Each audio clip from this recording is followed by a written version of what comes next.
মাত্র ৮ থেকে ৯ ফুটের ছোট্ট একটি গর্ত, আর এই গর্তই বাবা ছেলে সহ একই পরিবারের চারটি। শুনতে অবিশ্বাস্য মনে হলেও সত্য। একটি পরিত্যক্ত কূপে পড়ে যাওয়া ছাগল তুলতে গিয়ে ৪ জনের মর্মান্তিক হয়েছে। গর্তটা এখানে মানে যে গভীরতা, এই গর্তে একটা মানুষ পড়লে এখানে মারা যাওয়ার কথা না, বা পানি যদি থাকতো তাহলে পানি খেতে মারা যেত, কিন্তু পানিও নেই এখানে। এখানে গর্তের ভিতরে যে কোনো একটা রহস্যজনক কিছু আছে, আর এই জন্যই এই ঘটনা ঘটছে, মর্মান্তিক দুর্ঘটনা ঘটছে। ছোট্ট গর্তে আটকে এত সংখ্যক মানুষের আগে দেখেনি এলাকাবাসী। অনেকেই ভিন্ন ভিন্ন কারণ বললেও এমন ঘটনায় পুরো এলাকায় বিরাজ করছে শোকের মাতম। স্বজনদের আহাজারি আর কান্নায় ভারী হয়ে উঠেছে পুরো এলাকা।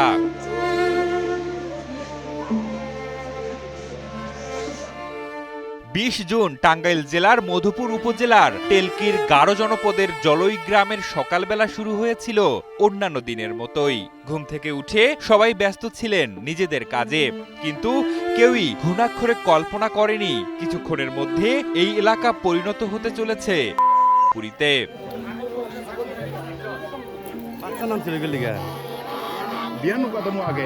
এদিন সকালে ওই এলাকার বাবুল হাদিমার বাড়ির কাছে ৮ থেকে ৯ ফুটের পরিত্যক্ত ছোট্ট একটি কূপে পড়ে যায় তাদের পালিত একটি ছাগল।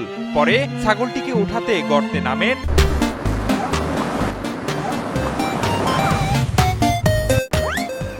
বাবুল হাদিমার স্কুল পড়ুয়া ছেলে নেইমার মং। কিন্তু দীর্ঘ সময় তার সারা শব্দ না পেয়ে একে একে কূপে নামেন বাবুল হাদিমার শ্যালক রতন নকরেক, ভগ্নিপতি গ্যাব্রিয়েল সাংমা এবং শেষে নামেন বাবুল হাদিমা। এভাবেই একে একে ৪ জনই আটকা পড়েন অন্ধকার কূপে।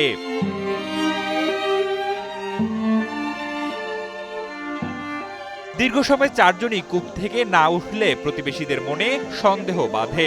এরপর মধুপুর ফায়ার সার্ভিসকে খবর দিলে ঘটনার ২ ঘন্টা পর কূপ থেকে ৪ জনের মরদেহ উদ্ধার করা হয়। এখানে যদি পানিও থাকতো পুরাপুরি, তারপরেও মানুষ মরার কোনো সম্ভাবনা নাই। এ বিষয়ে মধুপুর থানার ভারপ্রাপ্ত কর্মকর্তা ফজলুল হক জানান, পুরনো কূপে ময়লা আবর্জনা ফেলায় সেখানে সম্ভবত গ্যাসের সৃষ্টি হয়েছিল। এ কারণে ৪ জনের হতে পারে। ছাগল পড়ে গেছিল, সেই ছাগলকে উদ্ধার করতে যায় একটা বাচ্চা, বয়স 11 বছর। সে বাচ্চা পড়ে যায়, বাচ্চা উঠতে পারে না। পরে বাচ্চাকে উদ্ধার করে বাচ্চার মামা যায়নি, সেই কথা নামে। পরে মামা বাচ্চাকে উদ্ধার করে যায় বাচ্চার বাবার নামে।